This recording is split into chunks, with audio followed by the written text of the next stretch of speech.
আজকে আমাদের দুই উপজেলার আপামর জনগণ সাধারণ মানুষ অনেক আনন্দ করতেছে। এখানে আমাদের নোয়াখালী স্যারের মাননীয় সংসদ সদস্য, আমাদের নোয়াখালী 5-এর মাননীয় সংসদ সদস্য উপস্থিত আছেন এবং দেখা গেছে এখানে আজকে লাভবান জনগণ, ক্ষতি হচ্ছে যারা বালুমহল চালা তাদের, কারণ তারা এই বান্ধার কারণে তাদের এখন আর বালুর ব্যবসা এখানে চলবে না এবং তারা হতাশ, কিন্তু আমরা সাধারণ জনগণ খুশি, এলাকার সর্বস্তরের মানুষ খুশি। আমাদের আজকে নোয়াখালী কোম্পানিগঞ্জ এবং কবিরহাটবাসীর যে আজকে রিক্সাওয়ালার দোকানের এখানে যে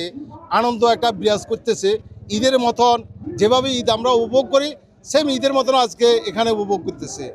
তাই আমি যেটুক এখানে আসি, যেটুক জানছি, যেটুকু বুঝছি যে এই বানটা কাটিয়ে দেওয়ার কারণে আজকে নোয়াখালী কোম্পানিগঞ্জ এবং কবিরহাটবাসী খুব খুশি, খুব আনন্দিত। আমাদের মাঝে উপস্থিত হয়েছেন কবিরহাট উপজেলা স্বেচ্ছাসেবক দলের যুগ্ম আহ্বায়ক কবিরহাট উপজেলা ছাত্রের সাবেক সভাপতি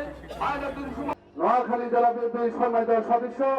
জেলা বিএনপির সংগ্রামী সদস্য যারা মোস্তাফিজুর রহমান মঞ্জু ভাই, ছাত্রতা